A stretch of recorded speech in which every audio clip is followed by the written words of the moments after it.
Homeowners tend to think that contractors are screwing them over on small repairs, but it's not actually the case.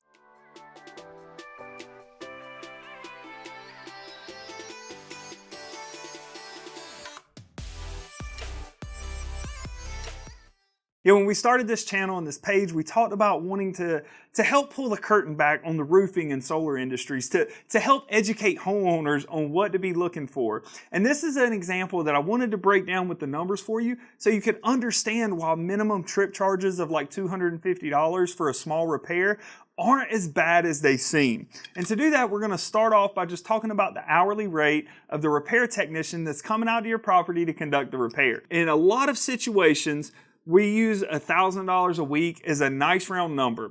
For our repair technicians, we actually pay them more than this, but I would rather be conservative to the homeowners that we're talking to than actually break down our numbers, because I know a lot of companies don't pay their repair technicians the same thing we do. So I'm going to dial that number back to $1,000 a week. However, the $1,000 a week isn't the only thing that's factored in when it comes to the rate of an employee. That $1,000 isn't everything that employee costs the company. There's 15% of their salary, approximately, employer side of the payroll taxes and things like that.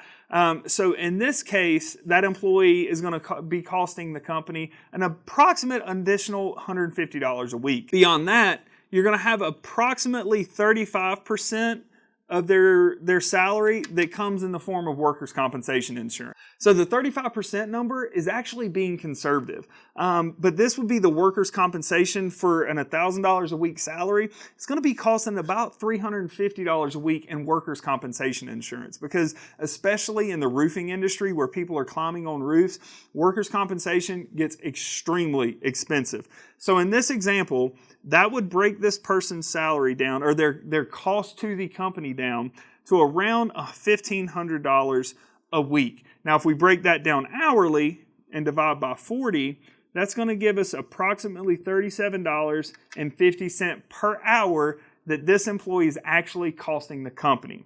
But they can't get out there without a company vehicle, right? So if we factor in $400, we divide it by 4 weeks in a month to get 100. Then we divide that by 40 hours in the week. That's going to give us an approximately $2.50 an hour cost. That's going to take this employee up to $40 an hour in cost to the company. Now, this $40 an hour isn't necessarily just paid on while they're on the job site, right? Because as a company, you can't pay your employees when they hit the job site. You've got to pay them from the time they leave your office, time they get to the job site and get back. So let's assume this small repair is going to take an approximate hour of time. So 1 hour to do the repair. But we've also, again, got to consider their drive time. And let's say it's a 30-minute trip to the job site, which is going to be an hour total by the time they go both ways. Excuse my horrible handwriting. I never claimed that I had great penmanship.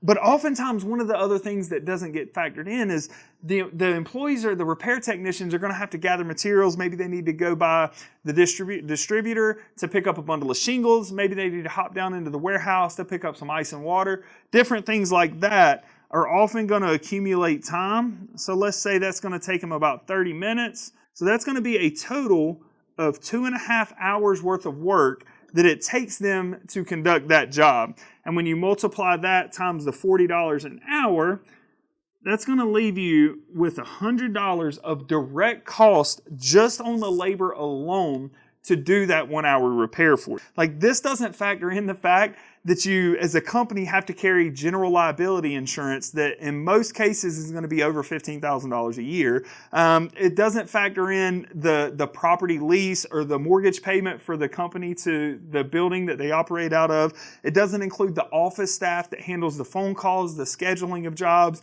and all those kind of things. And it also doesn't include any warranties or anything like that that are included. So if a company does a minimum trip charge of $250, they've got $100 of direct labor cost.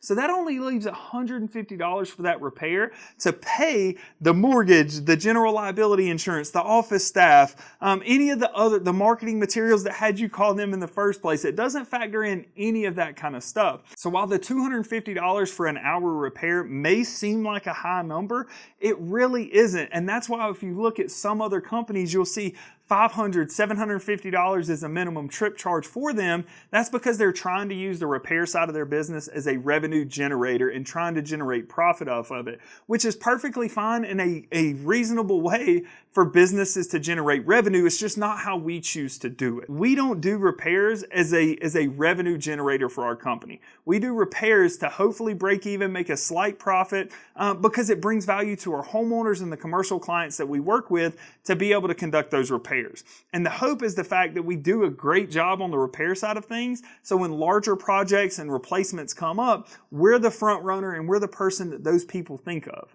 So when you break down the numbers and you look at it and you see it from this lens, it's easy to understand that roofing companies and other contractors aren't trying to screw homeowners over on the smaller repairs.